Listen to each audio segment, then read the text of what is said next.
Hello. Explain ko kung paano mag-register ng student ID. So, dito nila type yung password, admin password. Then, next is student ID, 23. 23, 10, 71, 6. After that is yung name. Need natin i-type yung mga information. So, Cyclops Lander.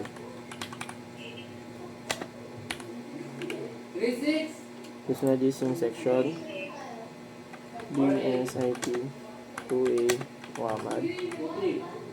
After nan is yung gender, M.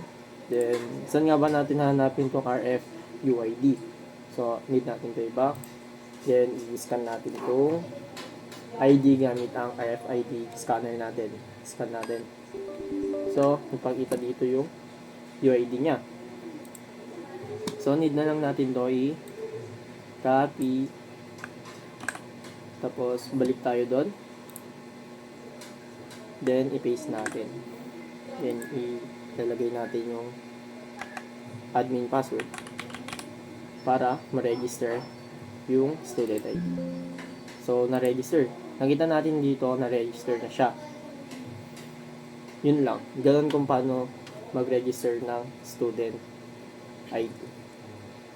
So, pagkatapos nga ma-register is, pwede na natin siyang itap sa RFID reader. So, pagkatap mo na ganyan is, kung siya siyang papasok dito. And then, pupunta dito siya sa list. So, isa lang naman yung niregister natin. So, isa lang yung magpapakita sa list. And then, pwede natin siyang export sa Excel. So, ganyan.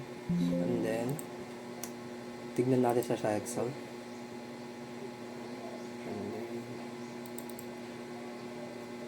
So, as you can see, pumunta na siya sa record. Ito na siya, guys. Or ma'am. And then, if one siyang tanggalin is, pwede mo naman siyang i-reset all attendance. So, if sakaling madami dito, mare-reset siya lahat. So, mawawala sila. Try natin. And then, as you can see, nawala po. Ayun lang po yung part ko. Thank you, ma'am. So, tapos na sa attendance and register student. Ngayon, dito naman tayo sa student information. So, ang makita sa student information ay yung kagaya sa nakita kanina sa register student. Titignan na natin saglit. Yung mga, for example, student ID, name, section, sex, and RFID, UID. Makikita dito sa student information. So, dito nakita yung pangalan ni Cyclops, ni Thunder. Yung section, and yun nga, sinabi ko, RFID, UID. So, yun lang sa akin. So, lastly, the code. Kuna natin yung code, guys. So, start from the top. So, as you can see, marami po tayo dito ng library. Kasi needs natin yan for the functions.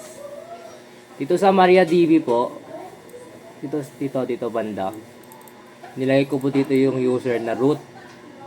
And then yung password ko. Then, nilagay ko po dito yung chart set na nialaman ng MariaDB ko. So, sa paggawa ng MariaDB, nag-create po ako dito sa MariaDB ng database. So, as you can see, databases. So, as you can see, makita po natin dito yung attendance DB. So, attendance DB.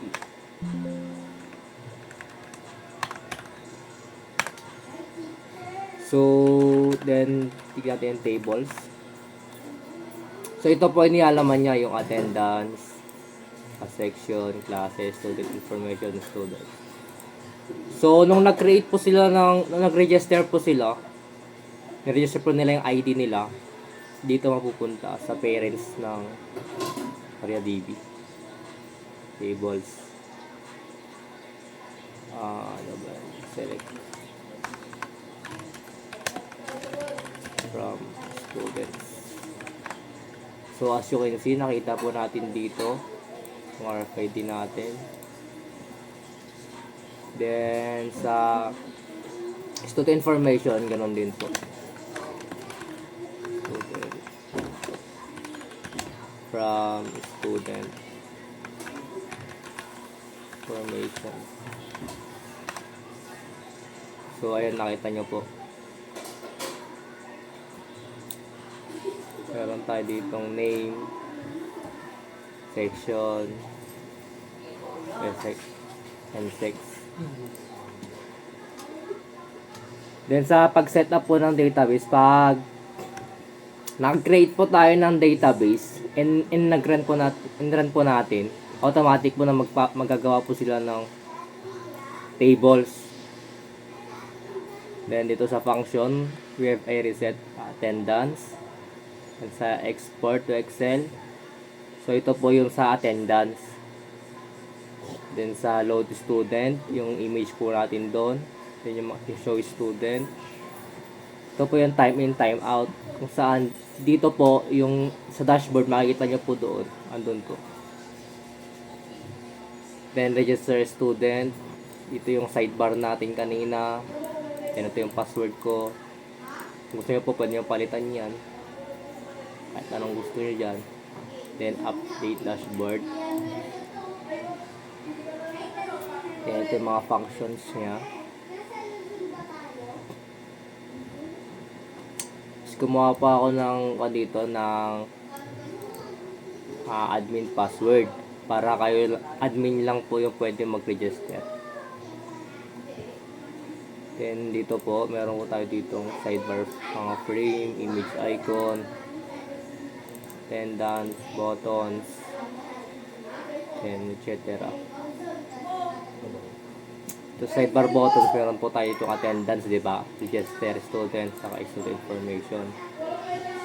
Sa student information, meron po dito tayo dito. Ay sa register po, meron po tayo ditong nakita nyo po kanina, di ba? So, yun lang po. Maraming salamat!